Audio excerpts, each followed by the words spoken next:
Bowl champions, Eagles fans everywhere, this is for you.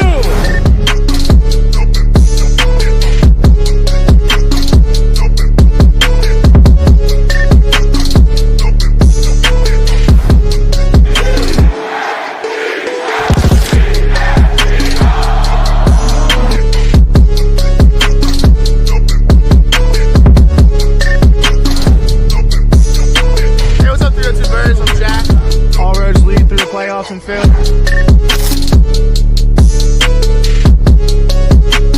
What's up, guys? Dutchy talking in here. As always, God bless. Go Birds. Let the celebration begin. You are now listening to the 302 Birds Eagles postgame show with Jack and Dalton. Proudly powered by TickPick, the official fan experience partner of the Philadelphia Eagles. Now, let's take it to the show.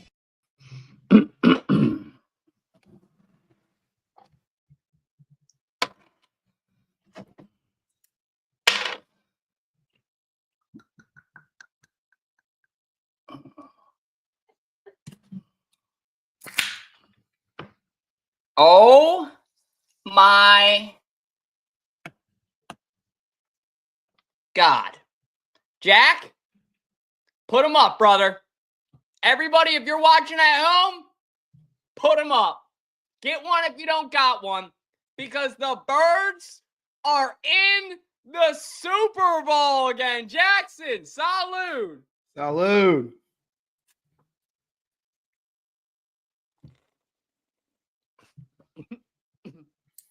Oh my God, sorry. That snowball actually made it a lot more difficult than I thought. This is fresh snow from outside. Not playoff snow, but fresh snow. You know, the next best thing. But, man, that tastes good.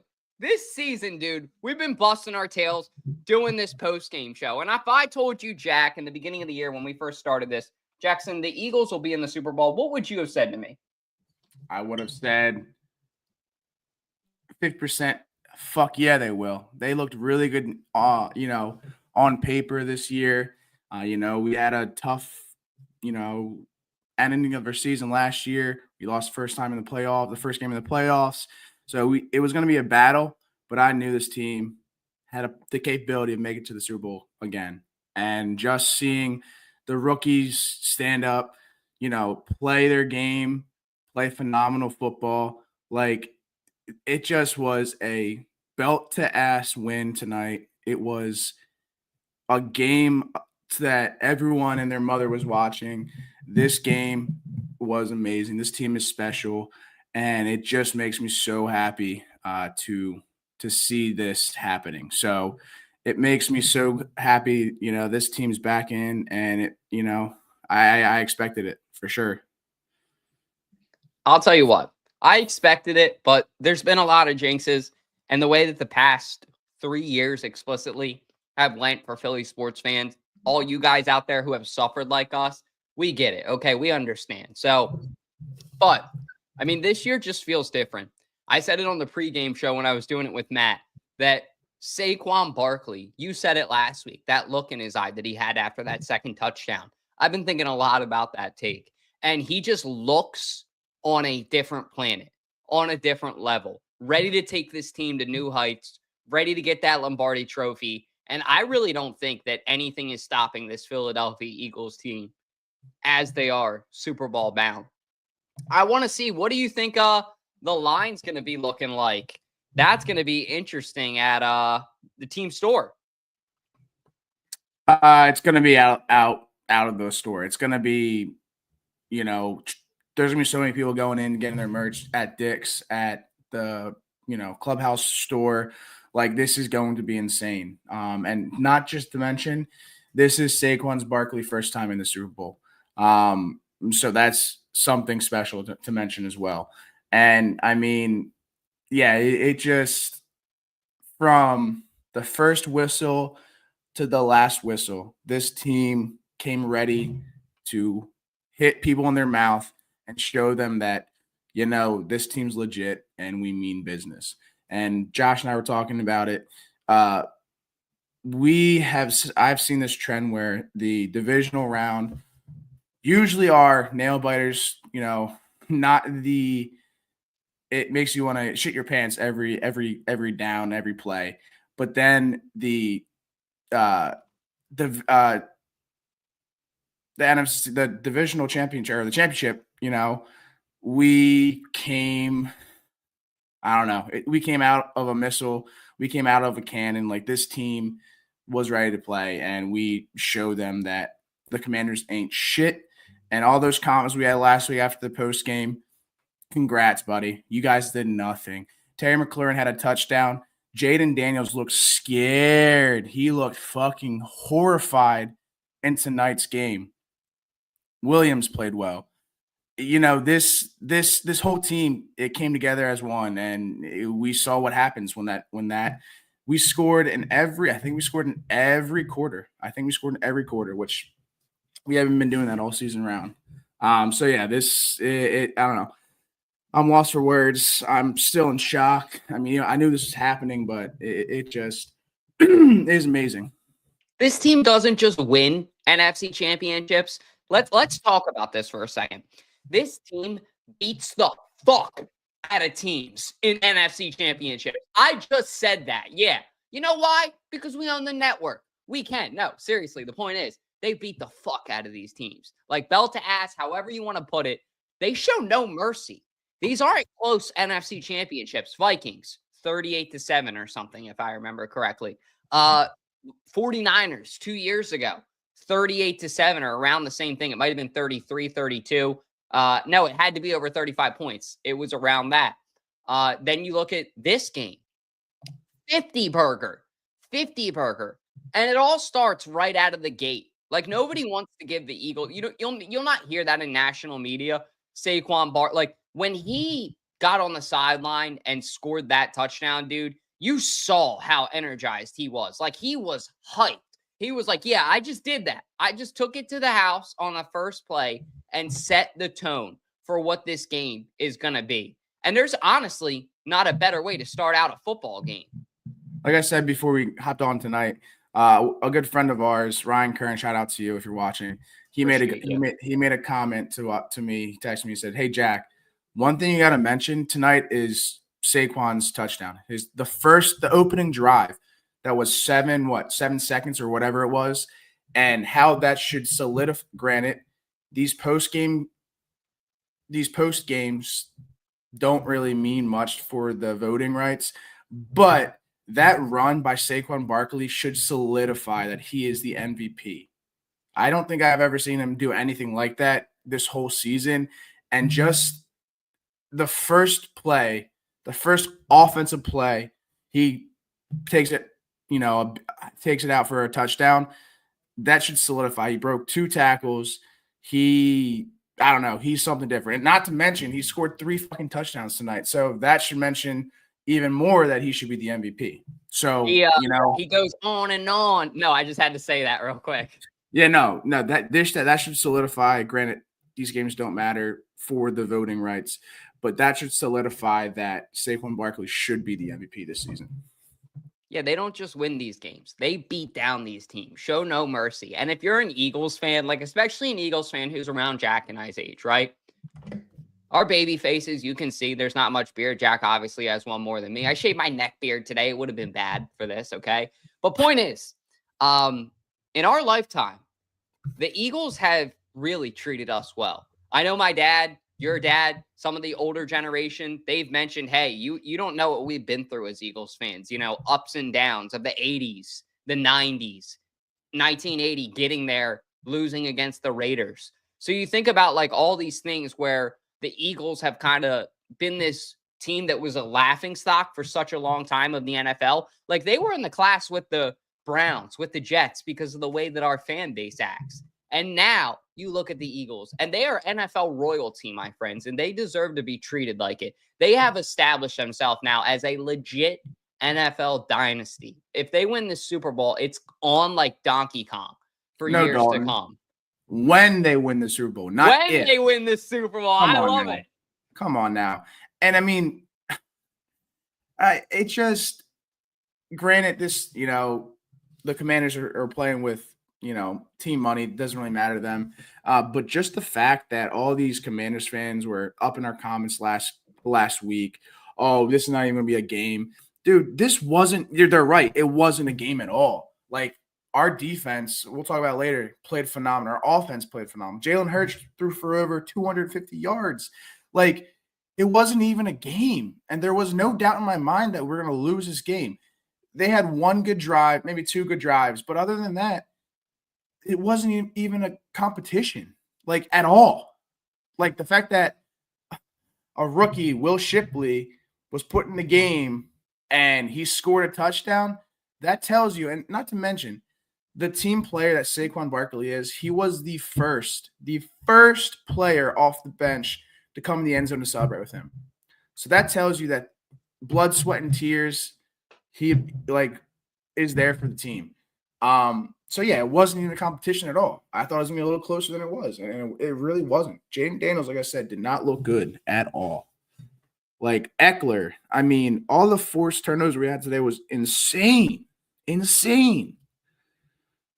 That was what really separated the game for the Eagles and the Commanders of why the Commanders lost was the turnovers. Also, obviously, the key was Barkley. Saquon Barkley's big day. Ever since he came here, we knew how big of a deal this was going to be for this team. We just didn't know, okay, is there going to be something like this or that? There's so many variables in football. Injury, losing games when you're not supposed to. The Eagles have obviously been there last year with the Buccaneers when they were a way better team, we felt like. But Saquon Barkley today just put the team on his back and went. And I'm really glad that he ended up with 3 touchdowns because there was one where they just kept going to the tush push. I think it was early in the fourth quarter, late in the third. I think it was early in the fourth. I get frustrated with that. I kind of want to see more creativity. I know it works, but like 3 times is kind of excessive. I think teams are going to start to predict that.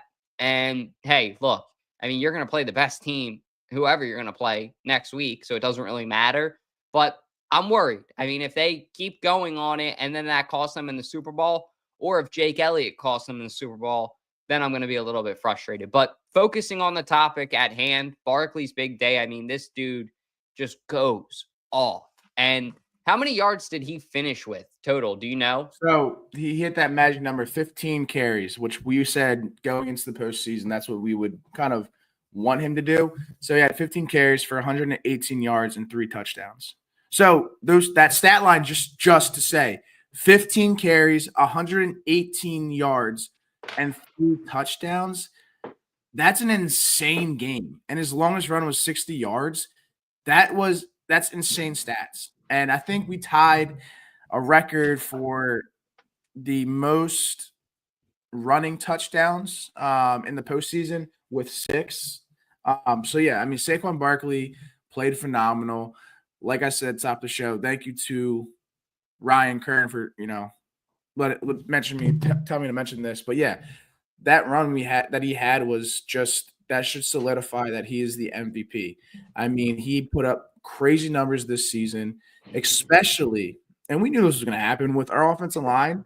I mean, and after the first touchdown, he just had something the fire in his belly, and he's like, holy shit, like, I'm about to make my first Super Bowl. So Saquon Barkley, insane game, insane stats. It was one of the greatest games, I think, even though it wasn't that many yards, but one of the greatest games that Saquon Barkley had this season. And even Will Shipley, and then you can talk more about Dalton. Will Shipley had 4 carries for 77 yards. That's pretty good as a rookie who hasn't seen a tutty and has not seen the field at all this season. Like, come on now. Belt to ass. Yeah, Zeppelin's for it. Belt to ass. Super Bowl. Let me tell you something. I like Josh Allen. I like the Bills, but I want the fucking Chiefs, and I want to rip their fucking throats out. I'm with that. It's got to be revenge. Like, I actually think, number one, the Eagles are better suited against the Chiefs. I said that on the pregame show, too. Like, the Bills are a better team, even though the Bills don't have a good defense. Matt pointed that out. But the Eagles, I feel, are a way more polished team than both of them, so they should win. But I'm going to be more on edge if we play the Bills this week than the Chiefs. The Chiefs, honestly, the way that both these teams are built, besides the referee side of it, because the Chiefs often have that 12th man, the referee rule. Besides that, I feel that the Eagles are a night and day difference, the way that they're built with the Chiefs. The Chiefs are kind of dilapidated. They're still a good team, but they're not the Chiefs that they were when they beat us. So I really do see the Eagles beating anybody that's in their way. The Bills would be a little bit more of a head scratcher for me, because the last time we played the Bills, if you guys remember, game went into overtime and we got the better end of the wishbone. So that's one of those things that I said, like, hey, we have the chip on our shoulder this time with Washington. And it showed today, right? Because the last time we played, they beat us on that horrible last-minute touchdown. Today, the Philadelphia Eagles redeemed themselves, got revenge, and said, hey, you know what? Enough's enough.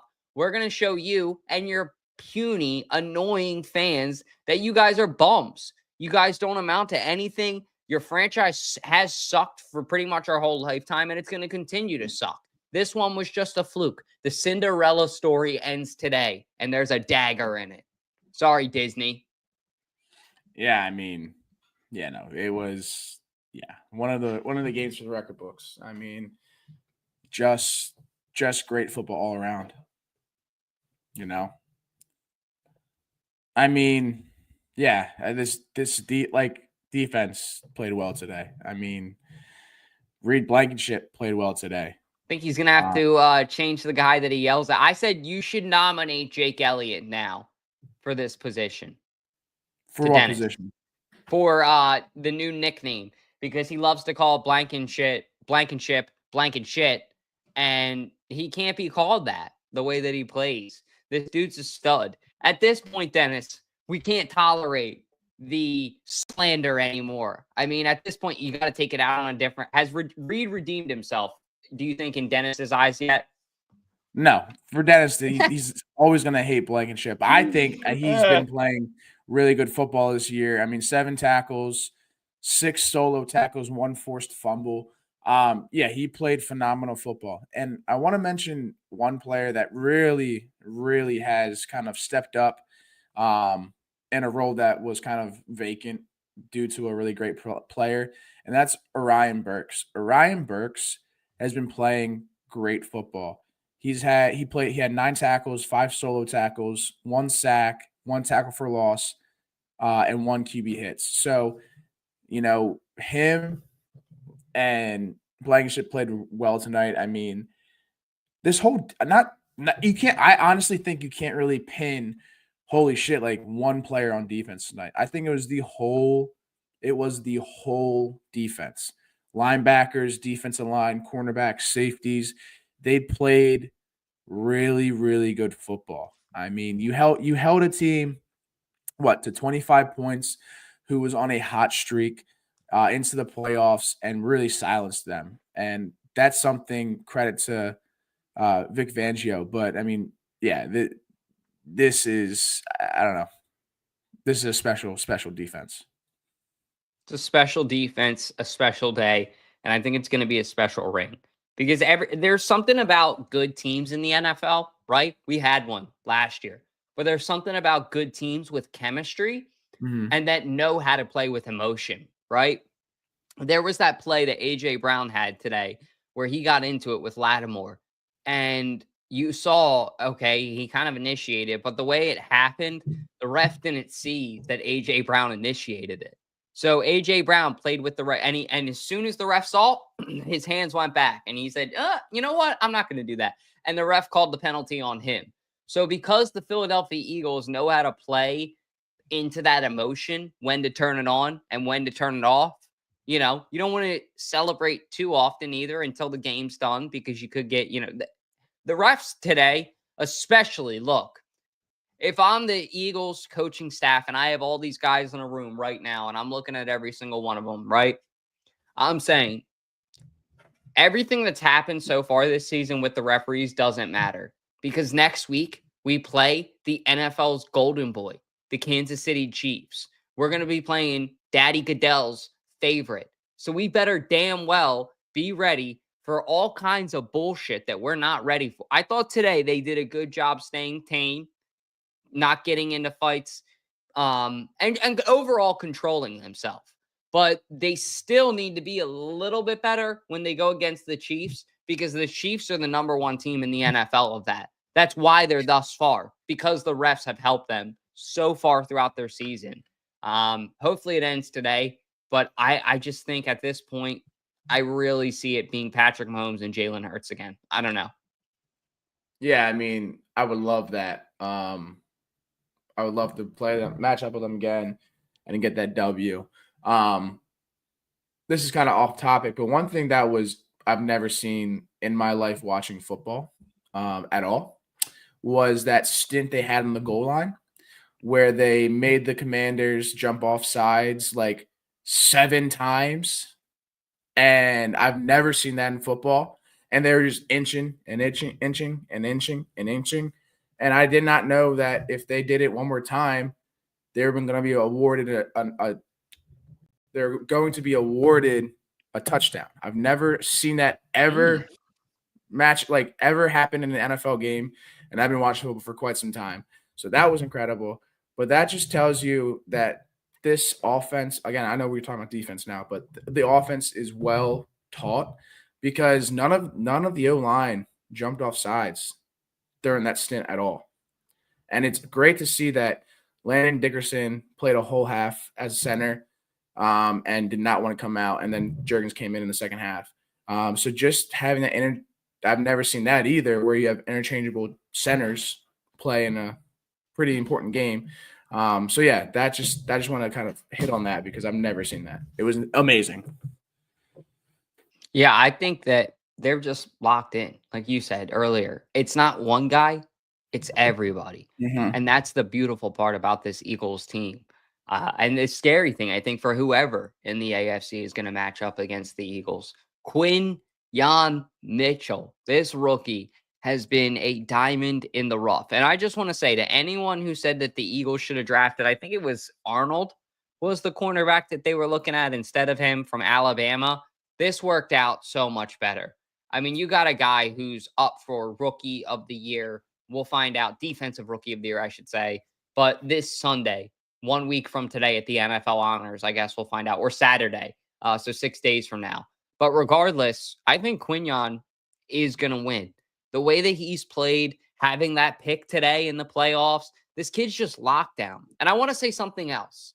I think a lot of times small school corners, like Howie Roseman has a knack for finding these guys. So do other franchises like the Jets, right? When they found Sauce Gardner, Cincinnati, it's not Alabama. It's not Clemson. It's not, one of these humongous programs that everybody, talks about. So it's like, okay, how do we develop these guys a little bit more? And you look at the way that he's transitioned from college to the NFL. I know that was something that a lot of people were debating and talking about. Oh, he's a smaller school. The competition of wide receiver that he's getting is not going to be similar in the NFL to these smaller schools. Shut the hell up. I mean, this kid just said, shut the fuck up, move over and let me do my damn job. Just like Devontae Smith did. And I think that comes down to when these kids are getting interviewed, I bet you Howie Roseman's in a room and he just asks them certain questions and not like weird questions like Jerry Jones, like what foot size are you? You know what I mean? Like all that shit. He's more like, hey, what do you like to do in your free time? Are you a partier or are you a guy like Devontae Smith who's like, hey, I like to watch movies at home with my girlfriend and now with my daughter. That's who I am. I would rather take that guy because when he's not doing that, when he's not spending time with his family, every other second, damn well he's going to be a workaholic focused on this team. And the last thing I'll say, jokingly, Howie said when Quinyon got drafted to this team this year, a lot of you guys might remember this, I want you to live with Slay. I want you to move in with Slay. It's almost like I was thinking about this the other day with Nolan, our editor. So Nolan, if you're watching this is a compliment to you. But sometimes in business and in life, it's so hard to take someone's like mind and experience and translate it into another person, especially quickly. It's like you took all of Slay's experience, put it on a flash drive, and then put it in Quinyon Mitchell's head and said, okay, you know what? Download all this footage, and it's there. Like he is just that locked in that much of an experience, that much of a vet, and the Eagles are lucky to have him. Yeah, I mean, you mentioned about Defensive Rookie of the Year. I mean, they were showing award people, Vic Fangio's could win the Assistant Coach of the Year. They showed that Zach Bond could win the Defensive Player of the Year. And then it's crazy. I think I could be wrong that this is the first time that we have 2 candidates for Defensive Rookie of the Year in Cooper DeJean and Quinyon Mitchell. I mean, Quinyon Mitchell played lockdown today. That pick he had was incredible. He met at the high point and really kind of solidified the game at that point. And he's just been playing. I think he's one of the best rookies we've drafted. And, this guy being 24 years old or however old he is met for business. And he is truly, truly kind of embodied that. I want to say almost, and maybe it's because he's wearing the number, like a Malcolm Jenkins-esque player who is kind of big hitter, lockdown coverage. But yeah, Quinyon Mitchell has really done a lot for this team and this defense. So yeah, I am just beyond happy for this player that he's on our team and he's doing well. Diamond in the rough. Howie has a knack for finding them because he understands that defense wins championships. I'll let you take this one first because you got at me. I think it was last week or on the show, and you said maybe it was Josh, but I think it was you. No, wait, it was Josh. Someone said that it was their idea. Is Josh there? Can you get him? Come here, Josh. Come here, Josh. We need you. Yo, Josh, I'm going to say your favorite. I'm going to say your favorite 2 words. Well, kind of 3. You're right. Defense wins chips. Defense wins championships. Is that what you want me to say? Yeah. Hell yeah, man. You called it. Shout out Nick Zepp, my bro. He texted me that like early in the Green Bay game, wild card game. But yeah, defense wins championships. And to your point, if we don't draft Quinyon, you're probably starting Darius Slay and Isaiah Rodgers, right? The issue is every time that Darius Slay gets hurt, instead of subbing Isaiah Rodgers in, you're probably subbing in Ringo. I mean, it's just you, and then your nickel back is going to be Avonte Maddox to the Cooper DeJean. So 2 big hits in the draft on defense, and then Zach Bond. But yeah, defense wins championships. I mean, 55 points today, and I think 21 of them were scored off of turnovers. It's almost half. I mean, it's crazy. Defense won against the Rams. And just Oren Burks has a knack for causing fumbles. I think that's his 2nd or 3rd fumble he's caused in the playoffs. So good for that guy. Defense wins championships. Go Birds. Yeah, to piggyback off of that, yeah, I mean, like I said earlier, we caused 4 fumbles today. And, that's a recipe for success. And, they were talking about earlier this week that Nick Sirianni was talking about, really, really kind of burning in the defensive head. Hey, if they go down and they're not touching to get back up, punch that ball. And we saw that with who punched that? Was that Ornberg? hit one. Zach Bond hit one. The one where Eckler got up? Yeah, that was Ornberg. Okay. And then on the kickoff was Will Shipley, and then Kenny G recovered. Shout out running backs. Yeah. No, so yeah, just the fact that, Ornberg's caused that fumble, punched that thing loose, and Zach Bond recovered it. That's just something that, you have to be taught how to do it. And again, Will Shipley biting that ball. Josh and I played football in high school. They have always told us when we were defense, put your head on that ball and try to punch it loose. And that's what the basics on defense. That is something we're doing well. And it has definitely helped us out in the long run for this run in the playoffs and all season long. It's funny, too, because remember when he first got here, I think a couple players were actually laughing at him in a way, like mocking him. Like, oh, Vic Fangio, wow, he's making us do that. Old Vic, you know what I mean? And it works. It works. Everybody's bought into it now. You don't see like anyone knocking Vic Fangio anymore. I remember I talked about it on multiple podcasts that the way that Brandon Graham specifically reacted to a couple of things that Vic Fangio said, I was like, I don't know if this is going to work out.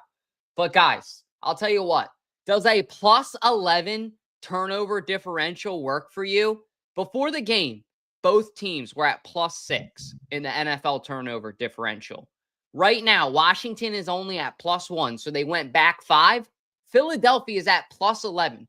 5 turnovers in a game against a team that I think actually protects the football pretty well for what they've done. And like Dennis said, this is our year. And a young man that's having a year himself, before we move on to our call-in, Nolan Smith. This kid has grown up. He has blossomed like a beautiful plant, as Nick Sirianni would say. I mean, just the growth with this kid, the way that he's taken this defense, commanded it, and like kind of just taken the opportunity, the bull by the horns, and ran with it. Like he's making the most of it because he was not starting behind Bryce Huff. We had Huff here. Huff was supposed to be this big, bad wolf. We thought he was going to be a great player. And Nolan Smith's starting over him. So it's a beautiful day, I think, for this young man as well. Yeah, no, Nolan Smith, we knew that he was going to be this great player.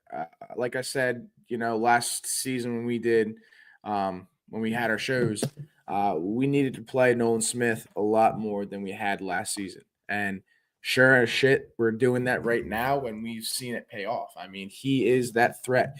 He had that big sack on 3rd and 10 or whatever that caused him to punt. Nolan Smith, we knew he was going to be good. It just he needed to have some kind of coaching and more touches on the field and games. And I mean, he's answered wonderfully.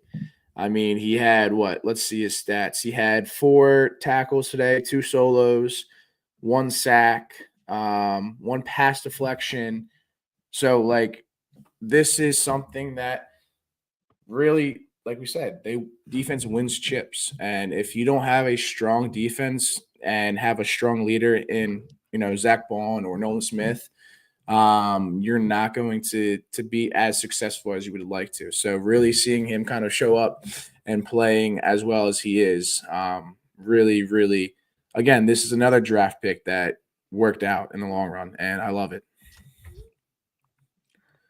It all works out. And the last thing I'll say about this before we get to our call-in, Nolan Smith is essentially the blueprint for BG 2.0. I know I said that before on a couple podcasts, but it's really proving true now. I don't know if you guys remember. I remember this is when I first got into the Eagles, like 2013, 2012.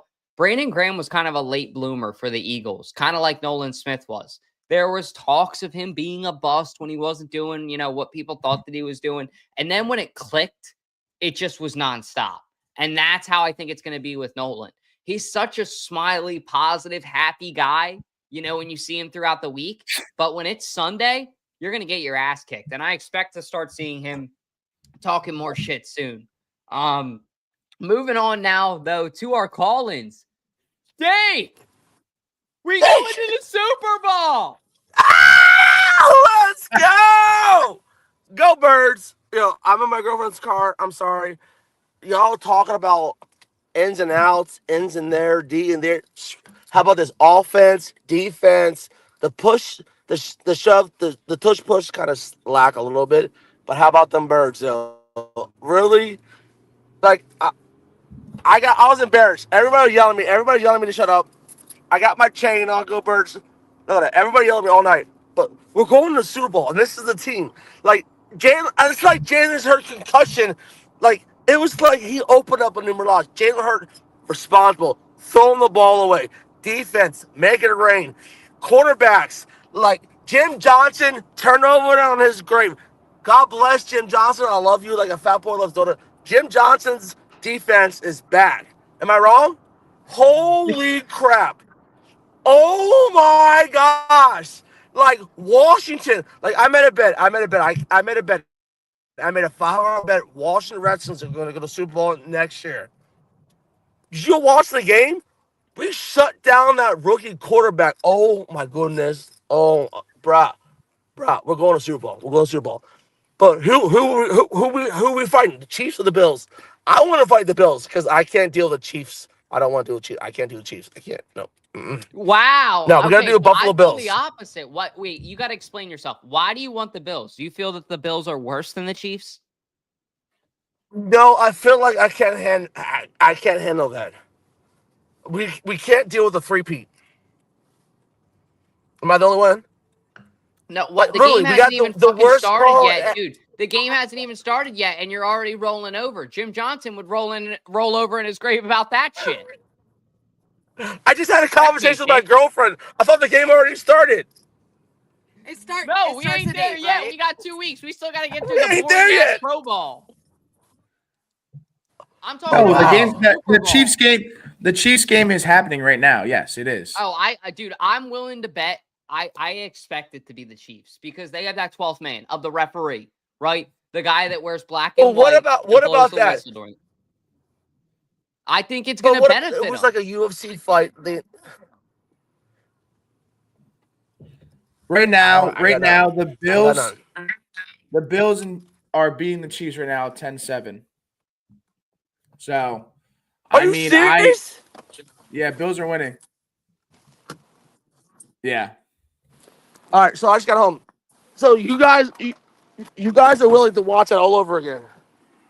Yes, because Hey, wouldn't it be revenge, nice sure. to get revenge? You don't want revenge, dude?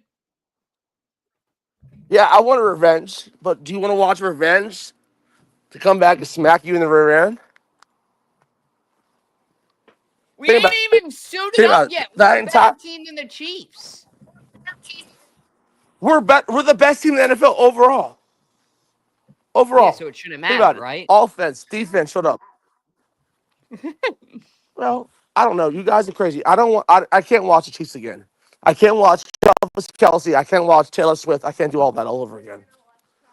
We got a Taylor Swift fan right. Look at her. Say hi, Taylor Swift fan. Look at her. Look at her. But no, she's wearing an Eagles sweatshirt. Look, she's wearing an Eagles sweatshirt. I forced her to wear an Eagles sweatshirt. We got slaves. We got slaves. So, Dake, if the Eagles play the Bills or if the Eagles play the Chiefs, like leading up to it, who would you be more nervous about? Because for me, it's the Chiefs. The Chiefs. Or The Chiefs.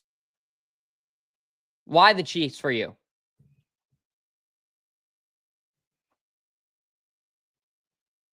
Did we lose you, Dake?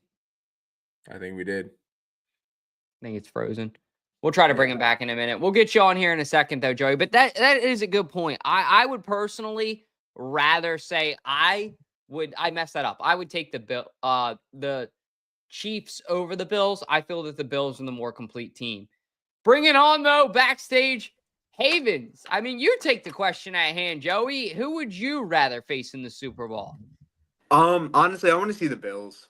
Just tired of seeing the Chiefs in the Super Bowl in general. And I mean, yeah, while like revenge would be cool, I think it would be more of an entertaining game if we got to see the Bills and the Eagles. I think they're both high-powered offenses, and it'd be an interesting game to watch. Are you more scared of the Bills? Because personally, I would be more scared of the Bills. A little bit.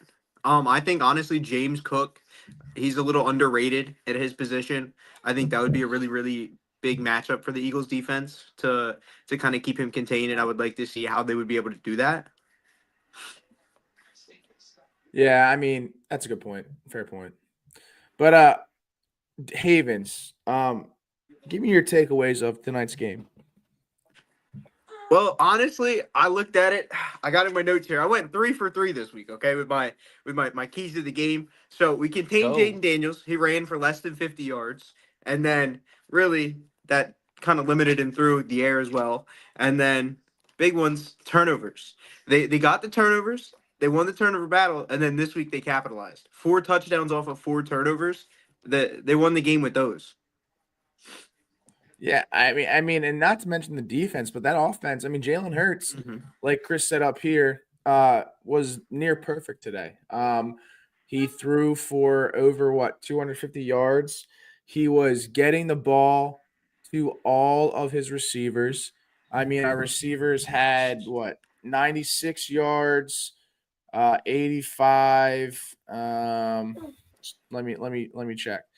So AJ Brown had 96, Dallas Goedert had 85, Smith had 45, Kenny G had 16, and Saquon had 4. So I really think that Jalen Hurts really spread the ball well today. And I think this is one of, and I mentioned it before the game started, I think that this was going to be Jalen Hurts' best game this whole playoffs, and sure enough, it was. So I truly do think that with Jalen Hurts playing as well as he did, and Saquon playing as he usually as great as he is, and the defense, that really was like, boom, headshot. So that's what I got to say.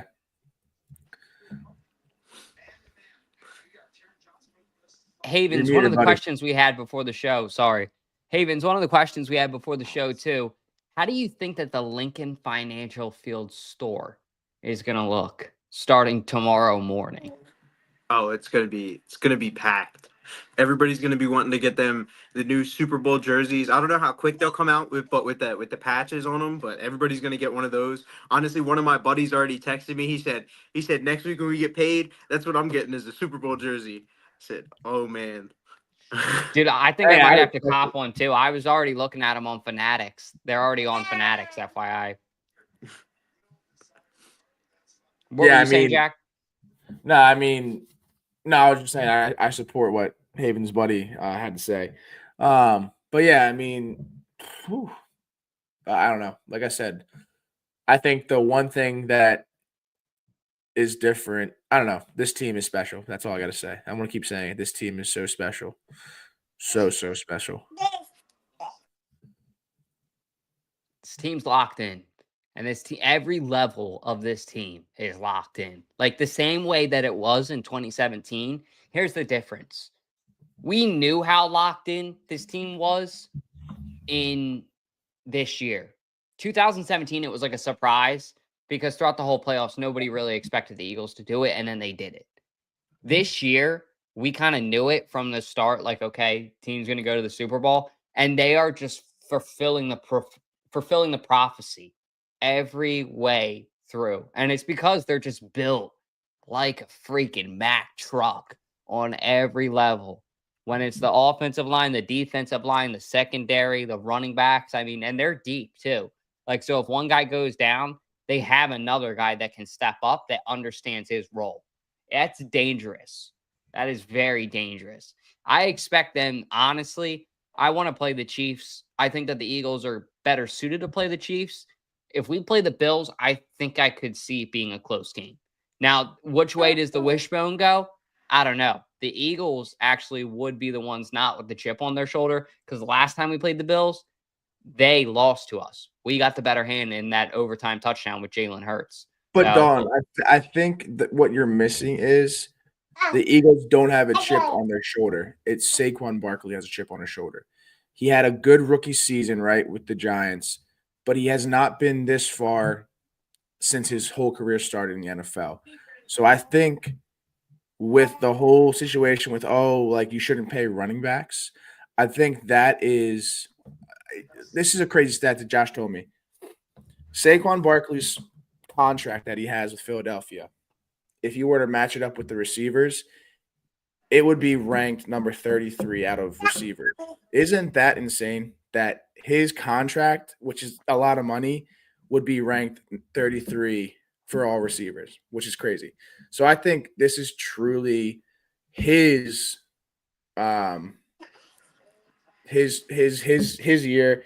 He's playing with the fire in his belly, the fire in his eyes, because he has been so unsuccessful until now, and he wants to show you should put respect on running back's chest and show them that they are a difference maker. They are MVP worthy. They deserve to get paid, and they deserve to not be hated on. So that's all I got to say. I think this is truly that Saquon's chip on his shoulder. Havens, any thoughts? Yeah, I definitely agree with what Jack's saying there, and even just kind of in a broader picture is like the running back position. You see Josh Jacobs, Derrick Henry, all the other like free agent running backs, the big names that really were in playoff contention with their new teams because they helped them that much. And it really does go to show how much and how valuable that position really is. Yeah, it does. And I think when you look at just how, like, his production of the way that he produces for this offense, we know that he's the MVP of the NFL. With what he does production-wise, he's the most valuable player. Unfortunately, the most valuable player is a most valuable quarterback award, unfortunately, as we all know. But I pretty much think that's all I got, unless you got anything else, Jack. Other than that, hopefully 2 weeks from now, we will be here to cover the Super Bowl for you guys that night. I'm not going to speak it into existence yet, because if the Eagles win, friends, family, maybe we'll go to Philadelphia that night. If God forbid we need to, we'll do it the day after. I promise you. So if you wonder why we're not live that night, if there's some crazy reason that we're not, it's because the Eagles fucking won the Super Bowl and you guys are probably doing the same shit that we're doing. And we probably said, hey, fuck it. We're going to go get content. If not, we will be live the next day. You'll be able to catch me and Jack there. Maybe Havens will call back in if we're lucky enough. Stay tuned for that. But the plan as of now, tentatively, is to go live after the Super Bowl. We'll make an announcement if we don't. But other than that, guys, we are 60 minutes away from our second Super Bowl trophy and our second Super Bowl parade. This one is going to be so much better, though, because we're going to be able to do it together as a podcast. I'm hyped. Jackson, take us out of here. Yeah, I mean, my voice is shot right now, but the fucking Eagles belt to ass the fucking Washington Commies tonight, 55-25. This game was a phenomenal game, was an incredible game. We are going to the freaking Super Bowl. We are back at the final stage, the final boss, Eagles by a million. We keep saying it day in and day out, Eagles by a million. Love you guys. Go Birds. And we'll see who we're playing in 2 weeks. E-A-G-L-E-S.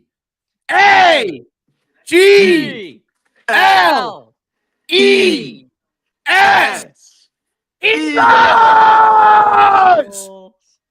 Hey, Josh! It's an outro, not an intro.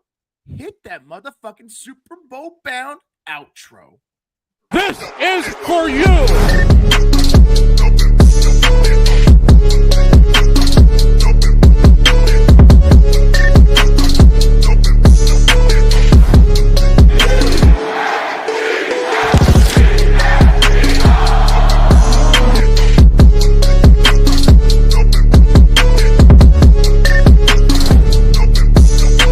Hey, what's up, 302 Birds? I'm Jack. All roads lead through the playoffs and Phil.